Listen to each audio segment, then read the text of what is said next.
तो देखो बच्चों, हमारा जो यूनिट चल रहा है और ये यूनिट क्या है, स्ट्रक्चर ऑफ एटम। ओके, आज हम इस यूनिट में जो टॉपिक डिस्कस करेंगे, एक तो होगा हमारा क्या, एटॉमिक नंबर, दूसरा होगा एटॉमिक मास, और तीसरा है हमारा यहाँ पर क्या, एटॉमिक स्पीसीजेस। ओके, तो एक एक करके स्टार्ट करते हैं। तो सबसे पहले हम लेंगे एटॉमिक नंबर। तो देखो बच्चों, एटॉमिक नंबर, इसको पहली बात बता दूं कि डिस्कवर्ड किया था मोज़ले ने। ओके, और ये जो होता है एटॉमिक नंबर, किसी भी एटम के न्यूक्लियस में जो नंबर ऑफ प्रोटॉन्स होते हैं उसी को क्या बोला जाता है बच्चों, एटॉमिक नंबर। मतलब पहले तो ये लिख दूं कि इसको डिस्कवर्ड किसने किया, तो डिस्कवर्ड बाय मोज़ले। समझ गए बच्चों, इस तरह से it is equals to number of protons in nucleus of atom। समझ गए बच्चों कि ये एटम के न्यूक्लियस में जो प्रोटॉन्स होते हैं उसी को बताता है। मीन्स हम यहां लिख सकते हैं एटॉमिक नंबर। समझ गए बच्चों, atomic number Z is equal to number of protons, means यहां मैं P ले लूं, इन न्यूक्लियस।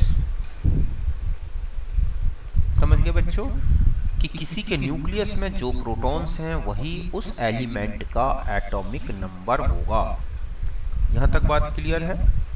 फिर दूसरा पॉइंट हम आ जाते हैं एटॉमिक मास।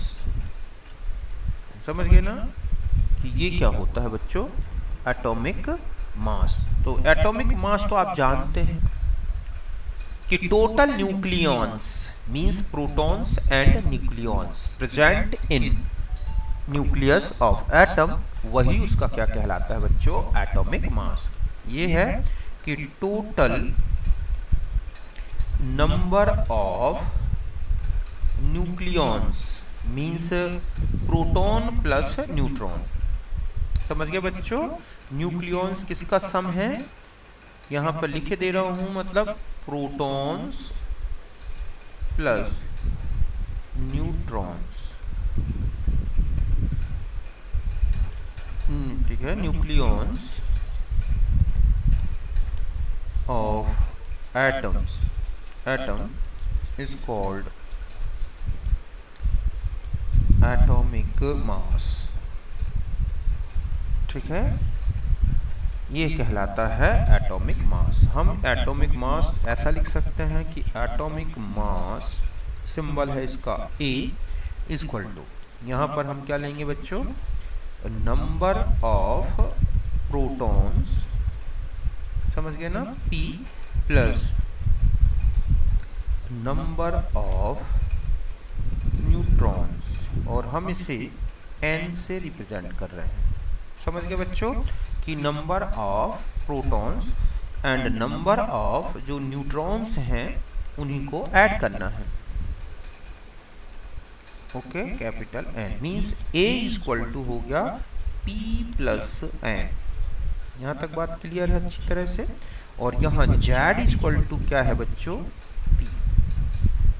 ये कि किसी के प्रोटॉन पता है तो Z आ जाएगा। अब सोचो मैं आपसे कहूं कि N निकालें तो क्या करोगे आप, तो आप लिखोगे A माइनस क्या बच्चों, P।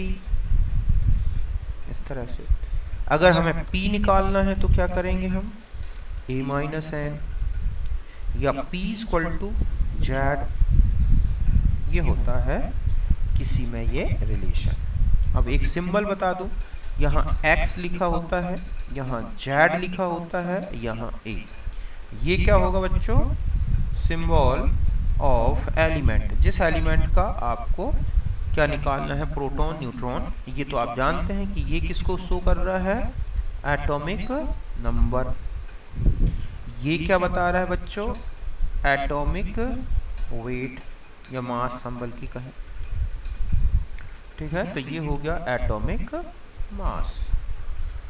तो इस तरह से फिर आप नंबर ऑफ प्रोटॉन, जैसे लिखा है He24, ठीक है, तो मैं कहूं कि जेड कितना है तो आपने लिखा 2, ए कितना है बच्चों तो आपने लिख दिया 4, प्रोटॉन्स कितने हैं तो आपने लिख दिया 2, न्यूट्रॉन्स कितने हैं तो आप लिख देंगे इसमें क्या 2, और मैंने कहा इलेक्ट्रॉन्स कितने हैं तो ये भी कितने होंगे 2। यहाँ पे लिखे दे रहा हूं मैं, अगर आप इलेक्ट्रॉन निकालना चाहें तो वो प्रोटॉन के बराबर होंगे।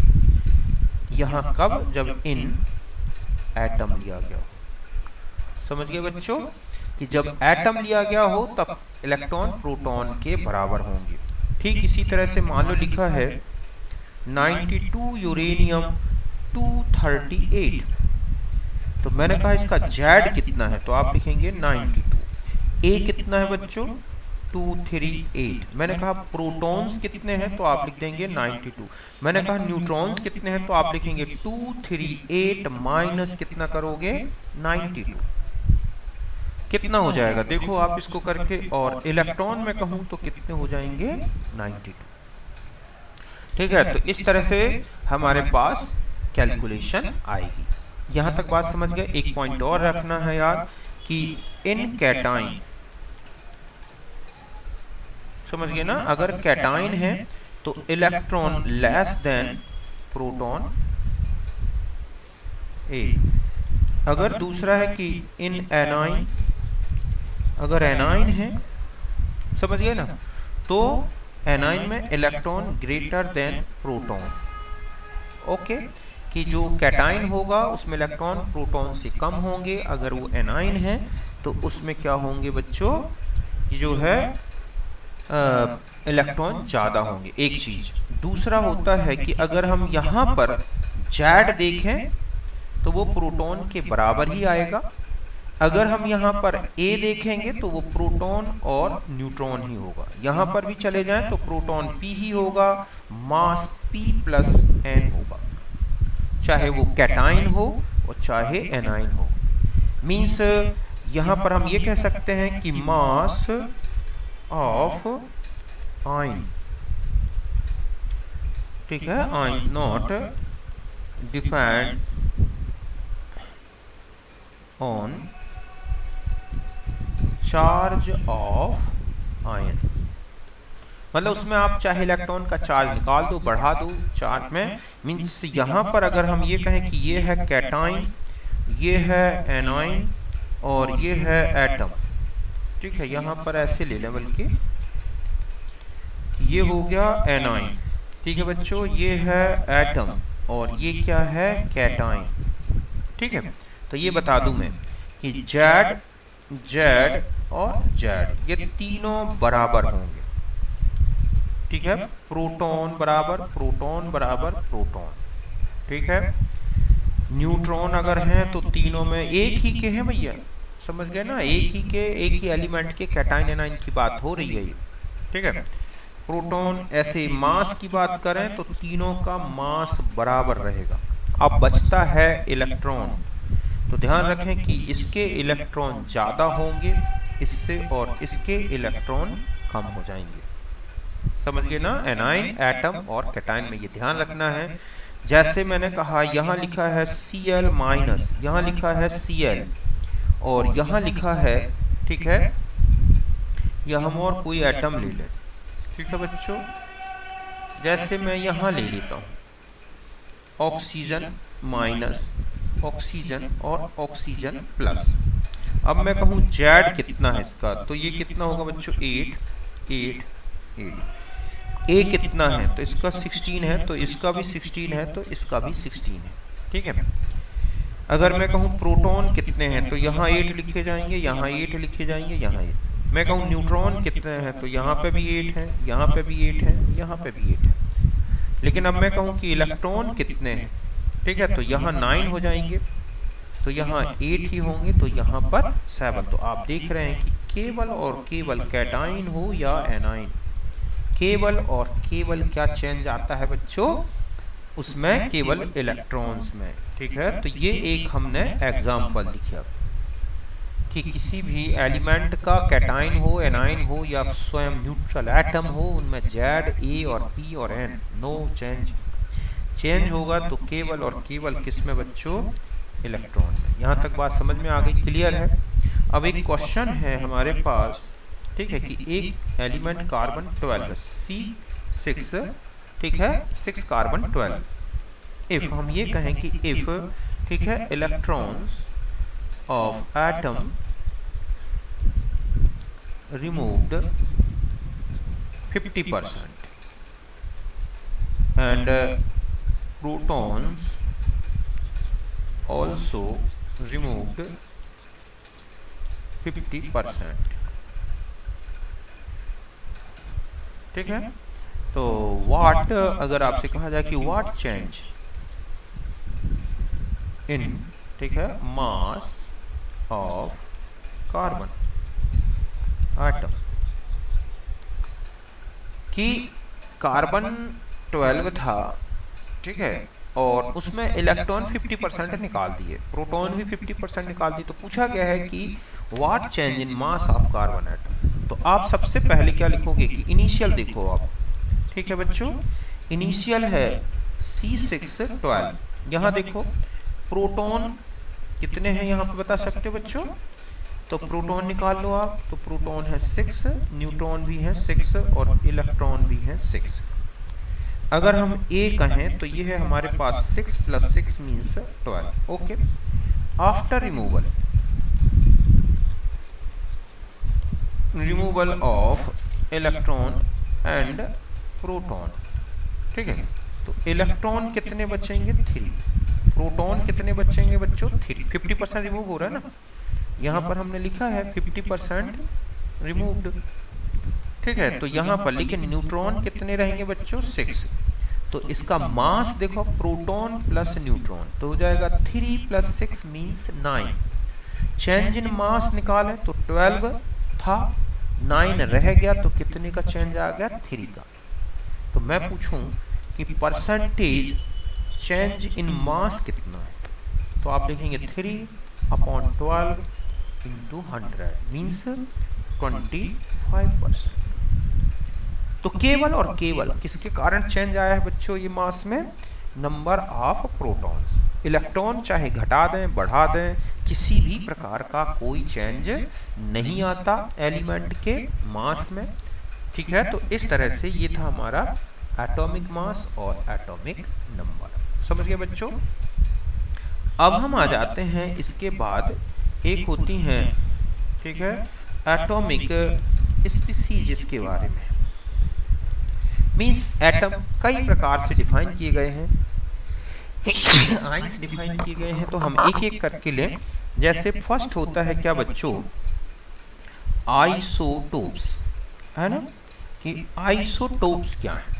तो आप जानते हैं आइसोटोप्स में कि atoms of same element having different atomic masses, वो क्या कहलाते हैं बच्चों? आइसोटोप्स। इन्हें आइसोटोम्स भी बोलते हैं। क्या बोलते हैं बच्चों? आइसोटोम्स।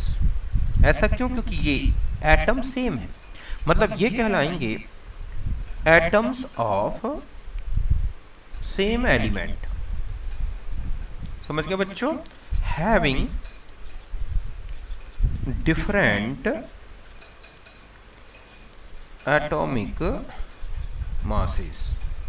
समझ गए बच्चों कि एक ही एलिमेंट के ऐसे एटम्स जो क्या होते हैं, एटॉमिक मास में डिफर दिखते हैं, उनको बोलते हैं आइसोटोप्स। एग्जाम्पल देखो, जैसे हम यहाँ देखते हैं आइसोटोप्स ऑफ हाइड्रोजन, है ना। तो हाइड्रोजन के आइसोटोप्स कौन कौन से हैं? 1H1, इसको क्या बोलते हैं? प्रोटियम। 1H2, इसको क्या बोलते हैं बच्चों? ड्यूटेरियम। और 1H3, इसको क्या बोला जाता है? ट्राइटियम। इस तरह से समझ गए ना? ये 3 आइसोटोप तो किसके हो गए? हाइड्रोजन के। एक दूसरा अगर आप देखें कि आइसोटोप्स ऑफ कार्बन, ठीक है, तो कार्बन के आइसोटोप होता है एक C6H12, एक होता है C6H13, एक होता है C614। ठीक है, यहाँ पर ये बता दूं कि ये क्या होता है, रेडियो एक्टिव। ठीक इसी तरह से ये भी क्या है बच्चों, रेडियो एक्टिव, इस तरह से। तो हर एक एलिमेंट के आइसोटोप्स हैं, कार्बन 12, 13, 14। ठीक है, इस तरह से रेडियो आइसोटोप्स होते हैं। ये केमिकली सेम है क्योंकि एक ही एलिमेंट के एटम है, तो इनमें इलेक्ट्रॉनिक कॉन्फ़िगरेशन सेम होता है। मतलब अगर आप कहें कि इनमें क्या होगा बच्चों, सेम इलेक्ट्रॉनिक कॉन्फ़िगरेशन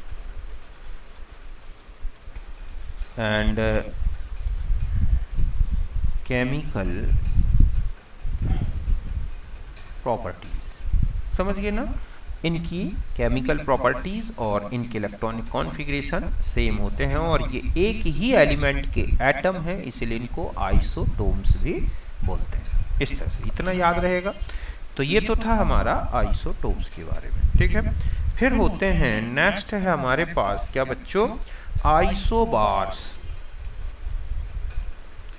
आइसोबार्स क्या है, तो देखो आइसोबार्स मतलब है atom of different elements having same mass number. ठीक है, तो इनमें क्या होगा बच्चों कि ये हम कहेंगे कि एटम्स ऑफ, ठीक है, डिफरेंट एलिमेंट्स हैविंग सेम, समझ गए ना, इनका क्या, एटॉमिक मास नंबर। समझ गए ना, ये है। और ये बता दूं कि इनमें मीन्स हैविंग सेम, समझ गए ना, नंबर ऑफ न्यूक्लियॉन्स। समझ गए बच्चों, इनमें क्या होंगे, सेम न्यूक्लियन मीन्स न्यूट्रॉन और प्रोटॉन का सम। अब यहां बता दूं कि अगर आपको आइसोटोप्स में अगर आपसे कह दिया जाए masses but having different number of nucleons means proton plus neutron का सम। समझ गए ना, इनमें प्रोटॉन तो सेम दिखेंगे लेकिन न्यूट्रॉन्स अलग अलग हो जाते हैं, इनमें सेम होंगे, तो उनको बोला जाता है बच्चों क्या, आइसोबार। जैसे 18 आर्गन, ठीक है, 40 एक, फिर है 19 पोटासियम 40, ठीक है, और 20 कैल्शियम 40। तो इस तरह से ये क्या है बच्चों, आइसोबार। ठीक इसी तरह से आप देखते हैं, एक होता है 6 कार्बन 14, तो एक होता है 7 नाइट्रोजन 14, तो ये भी क्या है, आइसोबार। बात समझ गए। तो इनमें प्रोटॉन और न्यूट्रॉन का जो सम है ना वो सेम आएगा, मींस न्यूक्लियॉन्स जो हैं बिल्कुल बराबर होंगे। यहाँ कर देखोगे तो इनमें अगर प्रोटॉन्स निकाल के देख लो, ठीक है, जैसे हम कैल्शियम की ही बात करें कि यहाँ इसका बता दूं मैं कि प्रोटॉन कितने हैं बच्चों, 20, न्यूट्रॉन कितने हैं 20, और इनका सम वही हो गया कितना, 40, इस तरह से। तो ये हैं बच्चों क्या, आइसोबार्स। तीसरे आ जाते हैं, तीसरे होते हैं आइसोटोन्स। क्या बच्चों, आइसोटोन्स। वो आइसो, ये जो थे आइसोटोम्स थे, और ये क्या है बच्चों, आइसोटोन्स। तो देखो आइसोटोन न्यूट्रॉन से रिलेटेड है, मतलब है कि atoms of different elements having same number of neutrons. तो ये क्या हो जाएगा बच्चों, एटम्स ऑफ डिफरेंट, समझ गए ना, different elements having same number, समझ गए बच्चों, सेम नंबर ऑफ न्यूट्रॉन्स। तो इन्हीं को बोला जाता है क्या, आइसोटोन्स। बात समझ गए। जैसे 14 है सिलिकॉन और ये है 30, ठीक है बच्चों। एक एग्जांपल बताता हूं मैं, 15 है फॉस्फोरस 31 और 16 है सल्फर 32। अगर आप यहाँ प्रोटॉन देखो तो 14 है, यहाँ 15 हैं, यहाँ 16 है। अगर आप इनमें न्यूट्रॉन की बात करें तो यहाँ भी 16 हैं, यहाँ भी 16 हैं, यहाँ भी। तो आप देख रहे हैं कि ये एक क्या हो जाएगा बच्चों, ग्रुप जो है एक आइसोटोन्स का है। इन्हें रटना नहीं है, बस आपको दिए गए ग्रुप में अगर आपको लिखा कि इनमें से कौन सा आइसोटोन्स का ग्रुप है, तो पहले आप उनमें प्रोटॉन और न्यूट्रॉन निकाल के देख लो। अगर न्यूट्रॉन सेम आ रहे हैं तो आप लिख देंगे वो क्या है, आइसोटोन्स। बात क्लियर है अच्छी तरह से? तो इस तरह से ये कहलाते हैं आइसोटोन्स। फिर हम आ जाते हैं आइसो इलेक्ट्रॉनिक। समझ गए बच्चों? Iso electronics. तो ये क्या कहलाते हैं कि ये हो सकते हैं एटम्स, ठीक है, ions, molecules having same number, क्या बच्चों, सेम नंबर ऑफ इलेक्ट्रॉन्स। तो उनको बोलते हैं क्या बच्चों, आइसो इलेक्ट्रॉन। जैसे देखो एग्जांपल में एक एक करके लेते हैं। ये है Na+। अगर हम नियोन से बात करें कि नियोन से लेके कि ये है हमारे पास नियोन, ठीक है बच्चों, फिर है Na+, फिर है Mg2+, एल्यूमिनियम 3+ और Si4+। तो अब देखो यहाँ 10 प्रोटॉन, यहाँ 11 है, यहाँ 12 है, यहाँ 13 है और ये है क्या 14। तो अगर आप यहाँ प्रोटॉन देखें तो 10, 11, 12, 13 और 14। न्यूट्रॉन्स निकाल के देखोगे तो इनके एटॉमिक तो हमें न्यूट्रॉन अभी यहाँ जरूरत नहीं है, हम केवल किसको निकाल के देख लें बच्चों, इलेक्ट्रॉन्स को। तो यहाँ पर हमारे पास इलेक्ट्रॉन्स कितने हैं इसमें, तो इसके तो 10 ही होंगे। अब देखो इसमें 11 था, एक निकल गया तो 10 ही होंगे, इसमें भी 10 होंगे, इसमें भी 10 होंगे, इस तरह से। तो यह आप देख रहे हैं कि ये एक इलेक्ट्रॉन सेम दिखाई दे रहे हैं, तो ये एक आइसो इलेक्ट्रॉनिक स्पीसीज है। ठीक इसी तरह से यहाँ लिखा है नियोन Cl-, ठीक है, नो यहाँ से ले लें फ्लोराइड से, ठीक है। तो यहाँ neon fluoride minus, oxide -2, nitrogen 3- और कार्बन 4-। तो अब आप देखो यहाँ होता है 10, ये है 9, ये है 8, ये है 7, ये है क्या 6। तो प्रोटॉन कितने दिख रहे हैं, 10, 9, 8, 7, 6। लेकिन अगर आप इलेक्ट्रॉन इन सब में देखोगे तो आपको कितना दिखेगा, 10। तो ये भी एक आइसो इलेक्ट्रॉनिक स्पीसीज है। ऐसे मॉलिक्यूलर फॉर्म में भी होते हैं बच्चों, जैसे ये है B3, ठीक है, N3 और H6। और एक है अगर आप देखोगे, ठीक है, बेंजीन का एग्जाम्पल, तो C6 और H6, इसको बोला जाता है बोरोजाइन, मतलब बोरोजीन। और ये क्या है बच्चों, बेंजीन। इसको इनऑर्गेनिक बेंजीन भी बोलते हैं। तो अगर आप इसमें इलेक्ट्रॉन्स निकाल के देखो तो 3 × 5, तो ये तो हो गए बोरोन के, प्लस 3 × 7, ये किसके हो गए, नाइट्रोजन के। 6 × 1, तो ये किसके हो गए, हाइड्रोजन के। 15 और 21 कितने हो गए बच्चों, 36 और 6 42।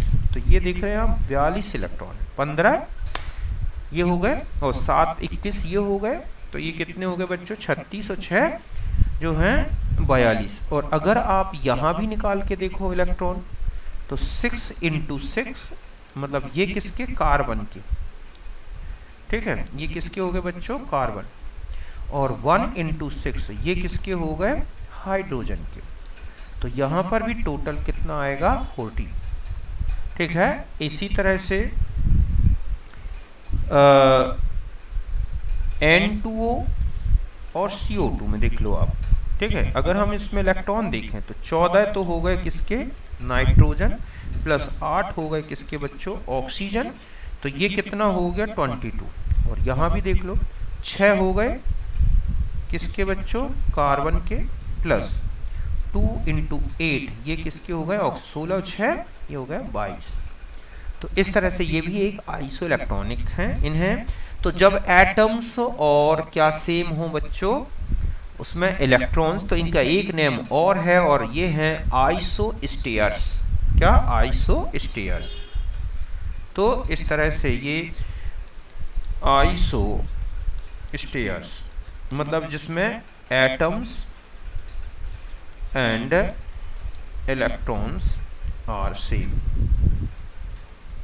इन डिफरेंट स्पीसीज, यही है जैसे N2O प्लस CO2, ठीक है, Cn माइनस प्लस CO, ठीक है, एक ग्रुप ये।